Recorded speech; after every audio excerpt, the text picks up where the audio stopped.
দুর্নীতি মুক্ত আজকে ভারত গড়ার জন্য তিনি বললেন না খাউঙ্গা না খানে দুঙ্গা। এই বক্তব্য নিয়ে তিনি যখন চললেন তখন আজকে দেখা গেল যে রেশনের মধ্যে যে দুর্নীতি ছিল, কয়েক কোটি রেশন কার্ড বাজেয়াপ্ত করলেন, বাতিল করলেন। তারপরে কি করলেন, আজকে এলপিজি গ্যাসে দুর্নীতি ছিল, সেইখান থেকে কয়েক হাজার কোটি টাকার আজকে গ্যাস যেভাবে বেআইনিভাবে তুলতো সেই বেআইনি গ্যাসকে আজকে বাতিল করে দিলেন।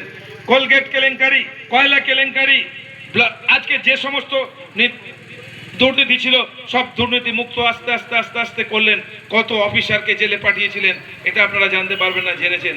তারপরে তার পদক্ষেপ হলো এই দেশকে আমি আজকে signing India, make in India, digital India বানাবো এবং সমস্ত মানুষকে, কৃষকের জন্য, শ্রমিকের জন্য, সমস্ত মানুষের জন্য আমি কাজ করব।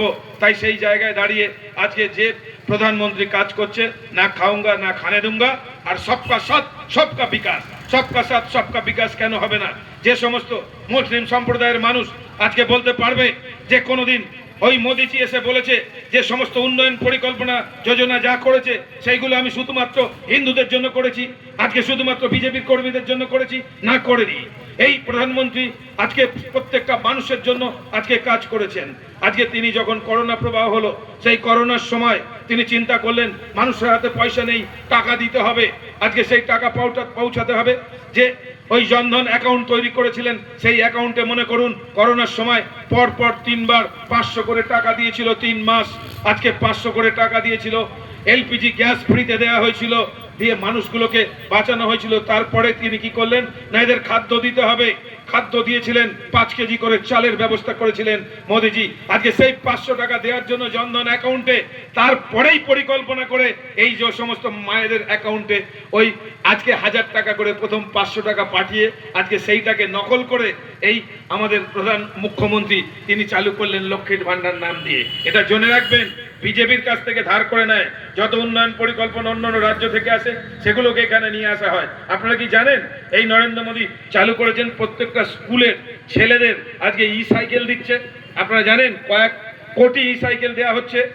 এই মাত্র এবারেই ঘোষণা করেছেন প্রত্যেকটা ই সাইকেলের ব্যবস্থা করা হয়েছে, সেটা আপনারা দেখে নেবেন। মোদিজি এক এক সময় এসে যেভাবে আজকে ডেভেলপমেন্ট করছে, বিদেশের সঙ্গে ভারতবর্ষের যে আজকের আদান প্রদান নীতি যিনি যাচ্ছেন, গিয়ে কি করেছেন আজকে কোন জায়গায় যখন দেখেছেন বলেছিল যে পাকিস্তান এবং ওই চায়না আজকে যে সমস্ত যারা আছে যদি ভারতবর্ষের কোনো জমির দিকে নজর দেয় আমি চোখ উপড়ে নেব, এটা তিনি বলেছিলেন এবং করেছেন। তাই চায়না চুপ করে আছে, অরুণাচল প্রদেশ সহ ওরা লক্ষ্য দিয়েছিল ওটাও আবার দখল করে নেবে।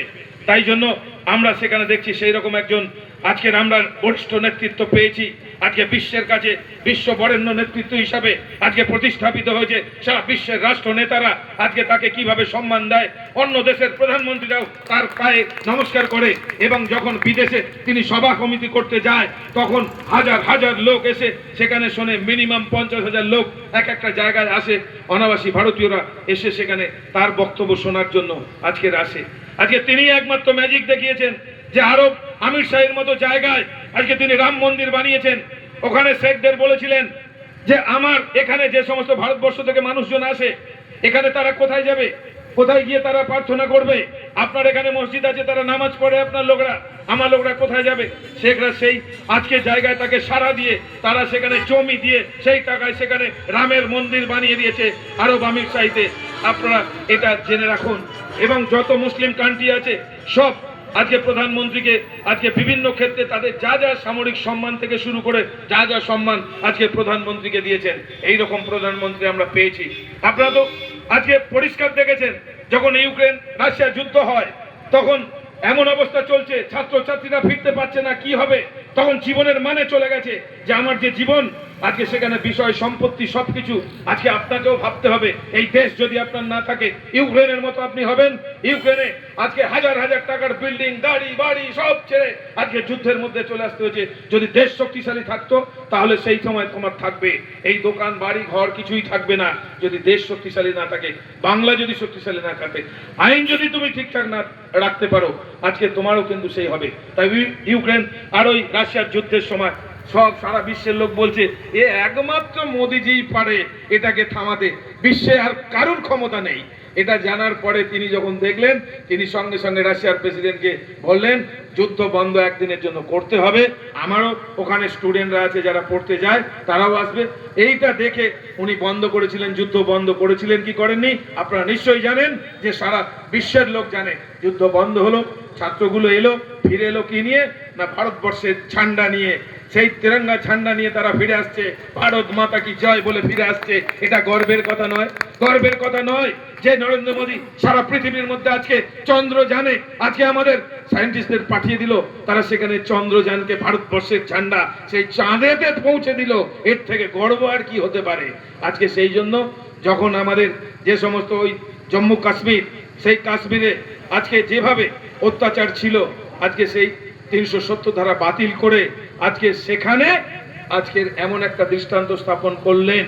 আজকে সেখানে কাশ্মীরি পণ্ডিতরা আস্তে আস্তে ফিরে যেতে চলেছে, সেখানকার জীবনযাপন ফিরতে চলেছে, সেখানে যা সুযোগ সুবিধা ছিল সেই সুযোগ সুবিধাগুলো যেভাবে পেত সেগুলো পেত না। ওখানে কেউ জমি কিনতে পারতো না, ওখানকার মেয়েদের কেউ বিয়ে করতে পারতো না, এখন সেগুলো সব একেবারে ঠিকঠাক করে দেওয়া হয়েছে। 500 বছরের রামের মন্দির, 500 বছরের আজকে 76 বার আন্দোলন এবং কয়েক লক্ষ কর সেবকের মৃত্যুর পর আজকে সেই বাবরের দখল করা আজকের সেই রাম মন্দিরকে আমরা যখন আজকে ফিরিয়ে আনতে পেরেছি, কিসের মাধ্যমে?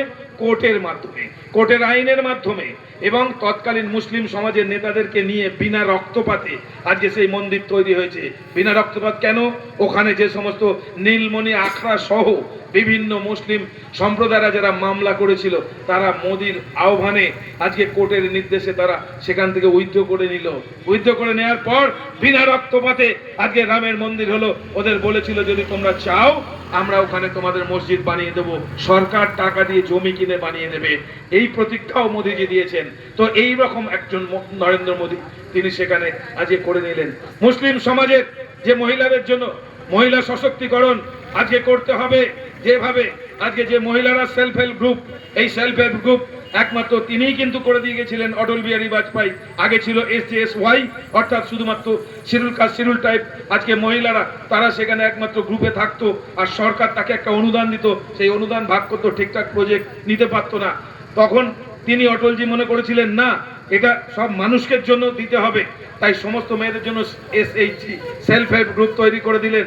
দেওয়ার পর আজকে সেই সেলফ হেল্প গ্রুপ আজকে চলছে।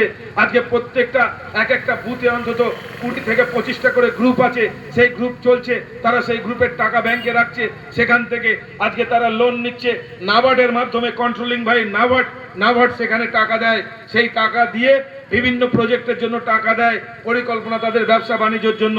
এই জন্য দেখবেন মন কি বাতে মোদিজি বলেছেন লাখপতি দিদি আমি বানিয়েছি। এই লাখপতি দিদি কেন বানিয়েছে? তিনি বলেছেন এই রকম ভাবে তাদের উৎসাহিত দিয়ে এবং গ্রুপের মাধ্যমে সেই গ্রুপে লাখপতি দিদি বানিয়েছে আমি এই বছর। এবারের মিশন আছে কোটিপতি দিদি বানাবেন, কোটিপতি দিদি বানাবেন মোদিজি, এই সংকল্প আছে। এই গ্রুপটাকে দেখে আবার তৃণমূলের একটা লোক বেড়ে গেছে, কারণ এই গ্রুপকে কি দেয় জানেন? এই গ্রুপের মহিলাদের জন্য স্কুলের যত পোশাক, মাস্টারমশাইরা আছে জানেন, স্কুলের পোশাক এই গ্রুপকে দেয়া হয় যে তোমরা ওই পোশাক সাপ্লাই দেবে। কেন? ওই গ্রুপে যারা সমস্ত মহিলারা হাতের কাজ শিখে মেশিন নিয়ে আজকে সেখানে কাপড় দিয়ে স্কুলের ড্রেস তৈরি করবে এবং স্কুলে সাপ্লাই দেবে, তাদের জন্য অর্ডার দেওয়া হয়। সেই অর্ডার দেয়, যখন দেখছে এই গ্রুপে আসছে তখন তাদেরকে কাজ করতে না দিয়ে এরা নিজেরা কন্ট্রাক্টরের মাধ্যম দিয়ে এখানে সেই কন্ট্রাক্টরকে কন্ট্রাক্ট দিল, ওই গ্রুপের নামে কন্ট্রাক্ট দিয়ে ওই গ্রুপ কিছু টাকা ওই নেতার হাতে দিয়ে দিল, ওই মহিলাদেরকে দিয়ে দিল 10-12 জনকে, যে তোমরা 1 লাখ টাকা রাখো, বাকি যে টাকাটা ওই নেতাগুলো নিয়ে ভাগ করে নিল। স্কুলের কাছ থেকে যে কাটমানিটা নিয়ে এলো সেই কাটমানিটা এরা ভাগ করে খেলো। সেই গ্রুপটা যখন নিরপেক্ষ ছিল, সেই নিরপেক্ষ গ্রুপটাকে এখন কি করেছে? ওই গ্রুপগুলোকে আবার ধরে নেওয়ার জন্য চিন্তা ভাবনা করছে, কারণ ওখানেও একটা ইলেকশন হয়। আপনাদের বলে দিই, অনেকে জানেন না, জেনে রাখুন। এই গ্রুপটায় যে আপনার বুথে ধরুন 10টা গ্রুপ আছে বা 20টা গ্রুপ আছে, এই 20টা গ্রুপ থেকে একজন মহিলা নির্বাচিত হবে লিডার।